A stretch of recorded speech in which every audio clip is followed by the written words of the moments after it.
Well, good morning, everybody. Back again for a second video. As most of you will know, I have had one or two exchanges of correspondence with Emily Matasic.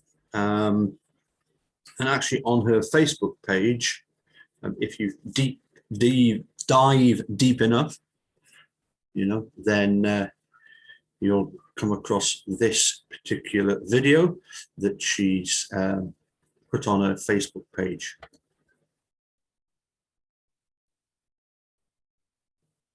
Hopefully this will all work. If we go Facebook, go share, seems to be working. We can all see quite clearly who's the person being interviewed in a press conference, and you've got obviously various reporters nearby. Unfortunately, the sound quality is not good. You will have to listen very carefully. As it says here, Emily Matasic of WBA was live interviewing Jerry Buting, who was Steve's trial attorney. So let's hold on a second, it came up with a sad Linda. Yes, I quite agree. Liked by Jerome. Yeah, okay. And comment here from Hazel Craig. Anyway, let's go full screen and hit on play. Offended by it for so long before the rest of the world got to see what really went on. How, as Judge Wood said today, that when she saw that video, it made her skin crawl. And that's the way it made, affected me when I saw it too. What they did to Brendan Dassey is inexcusable. They knew that they were dealing with a learning disabled child. The questions that they started off asking when he was, I believe it was the first recorded interview, they started off asking him questions like, he's a child. Do you know the difference between right and wrong? Do you know what a lie is? Tell me what a truth is. If I'm wearing a red, if I say I'm wearing a red sweater, those kinds of questions. I've never seen an adult question like that. So they knew that they were dealing with somebody who had learning disabilities, and they took advantage of this. Well, do you think that anything that Brendan said was true? No. Quite frankly, no. Everything was made up or fed to him. What kind of read did you get from the panel of judges today? I can't handicap, what's going to happen here. I mean, obviously, there were three very active judges with questioning. That seemed very troubled about it. But there's complicated issues. There's also ineffective assistance of counsel, where Lynn Kaczynski, as one judge put it, essentially was acting as a representative of the victim's family. There would be a conflict of interest, and I think that's still a very serious issue that has to be decided. Well, how are they supposed to interrogate him then? I'm sorry? How are they supposed to interrogate someone? I mean, I think Judge Sykes had asked. Then we're rewriting the law here. How should he have been handled? The police are trained, even as part of the read technique. They're trained to be very cautious when they're dealing with people who have mental limitations or mental illness of some sort. It's part of their training. They know how to question and how not to question. And they are supposed to be very, very cautious when they're dealing with somebody who has those kinds of limitations. They didn't do that here, even though they knew they were dealing with an individual who had those kind of limitations. So it's not like this is going to make new law. This is really a fact-specific case. What did they do to Brendan? Was what they did to Brendan coercive? I think it was. But they were compassionate with him, were they not? I mean, they never really raised their voices to him. I mean, what are those tactics that they're supposed to use to enable them to? The belief that you have to yell, pound the table in order to be coercive is a complete myth.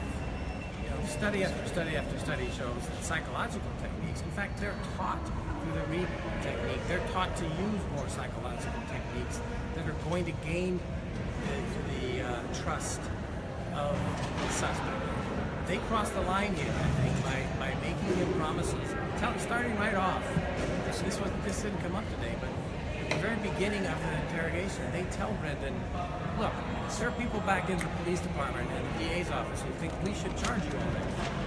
We're good guys. We're holding those people back. And you can make it look however you want, but we know there's more involved here. And so they start off with that veiled threat that he could be charged if he doesn't cooperate. And then they go from there with these promises that we'll go to bat for you and that we'll, honesty will set you free and on and on and on, giving him the impression that all he has to do is tell them a story they like and then he can go home.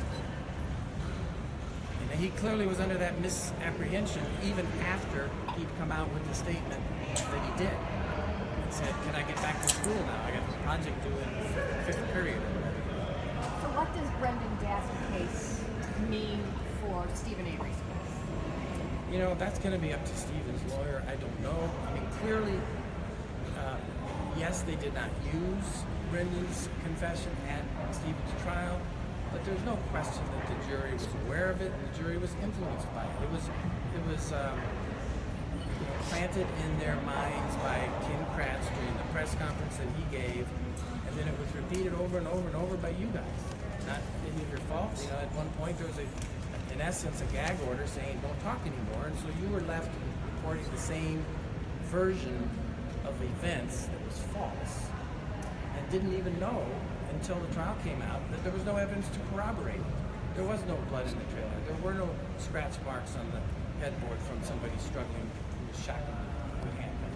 None of that evidence was presented to you guys, and none of that evidence was ever presented in the public's mind, from which we had to pick jurors for Stephen Avery's case. Whether that ultimately will have an effect now in Stephen's case, I don't know. It's going to be up to his good attorney, Kathleen Zeller, to figure out how to do that. Can you tell us your title for those who don't know it? You've been involved in this case for 10 years. Well, Stephen Avery is one of Stephen Avery's attorneys at the trial. I was very much involved in analyzing Brendan's confession because we didn't know whether Brendan's confession was going to be used at Stephen's trial. We were ready for it if it did. We were ready to show the jury that it was false and that it was basically disproven by all the physical evidence. But they didn't ultimately use it at his trial. They tried to use it at his sentencing, and that's when we filed a sentencing motion and laid all of this out, including presenting DVDs. Nobody's actually saw, even his own jury, Brendan's jury, never saw his full interrogation. The state objected to any of the earlier ones. February 27th or 28th interrogations were never presented to his jury. So all of the things about Brendan were, we're police officers, but not right now. I'm a father, 16-year-old, just like you. I know you're hurting and I want to give you a hug and all of that stuff. Brendan's jury never heard. So to say that they looked at this and decided and this was a jury question is really unfair because they did not see the totality of the circumstances of his confession. Do you continue to have contact with Steve Avery? Pardon me? Do you still have contact with Steve Avery? Not directly. He's represented by counsel. You can't have it one-on-one. You cannot speak to a represented party who has another attorney. So you don't. And have you been working with Mrs. Zellman? We've cooperated in any way we can, yes. And talk a little bit about, because of course, as you know, part of what's gone on with Stephen's alleged that you guys didn't work hard enough for him and, made his attempt at ineffective assistance. Talk about that. I mean, obviously you've taken a lot of, gotten a lot of attention for your hard work and have been lauded for it, and then to hear the guy that you worked so hard for say, you didn't work hard enough. What's that? I don't take that personally at all. I mean, he's the guy who's sitting in prison. I understand he's frustrated. I understand that he feels like he's not gotten a fair shake because he hasn't. This poor guy has been wrongly convicted twice. And, from his perspective in prison, he sure would hope that we had done enough that he would actually have won the trial, not lost. And so do I. Look, we're human beings. If there's something that we missed that's significant, I'm sure it'll be considered, and I'll be honest about it. This was a massive case file. I've already said publicly that I've seen things that Redditors have been able to glean from the record that I didn't. Whether all of that or any of that is significant enough and would have made a difference to the trial, I don't know. But this is I don't take offense at all if Stephen is disappointed in us. I'm disappointed that we didn't win, and I always will. Do you agree, or do you feel that you didn't investigate Ryan Melendez enough as Kathleen Zellner has claimed in her brief? We'll have to talk about her specific allegations when we get it here. I don't want to comment on those now because that's something that I'm sure will be part of testimony. I can say in general, whenever there's a homicide like this and someone's charged, the victim's family and friends tend to close ranks, so that's difficult to get much information out of them.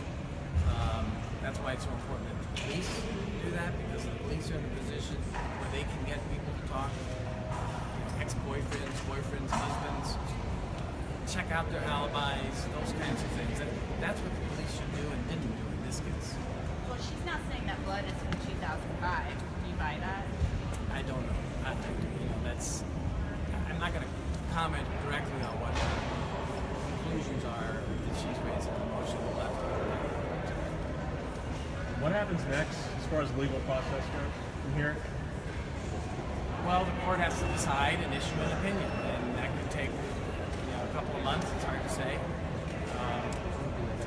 And whichever side loses is probably going to try and petition the U.S. Supreme Court to hear it as well.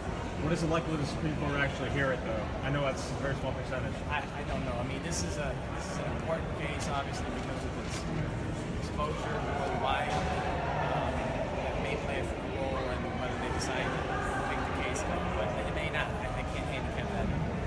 Can something happen to the interrogators, though? If this goes in one direction? Well, what should happen is the police should stop doing this. Period. It's time that it ends. And we, in fact, as members of the public, can demand that it ends. We can pass a law that says interrogators are not to lie to suspects. The rest of the English-speaking world has already done that. We are the outliers that still allow these antiquated, dangerous police interrogation techniques that have already been shown to have a higher incidence of false confession than the rest of the world uses. So it's a matter of if the police won't do it voluntarily, then the citizens can say, we demand it. They can ask their legislators, as happened here in Illinois, where they have changed the law now to make it impossible or to prohibit questioning of 15 or under without a lawyer present in serious cases like homicide or sexual assault. Those protections can be instituted by the citizens if they want. All right? Thank you very much. You're welcome. Emily, is race Well, there we go. Just at the end there, you would have picked up on the fact that Jerry pointed out that, the US, Uncle Sam, is so far behind the rest of the English-speaking world in that it allows bluffing or lying. And of course, that was, for me, was a big question when it was Hamilton that asked Laura Nyrider at the Banc hearing, are police allowed to bluff? And Laura said, well, yes. I don't think she wanted to say yes, and I think it's terrible, isn't it? You're doing an interview, you're interrogating somebody, you're trying to get to the truth, and yet you're happy to lie to them in order to get to that truth. No, I think it's there are far better ways of getting the truth. But as I say, that was Emily Matasek at the 7th en banc hearing. As I say, the sound quality isn't great. The microphones, some of them seem to be quite low down, so you have to listen carefully. But I think you'll get the the main points of what Jerry is saying.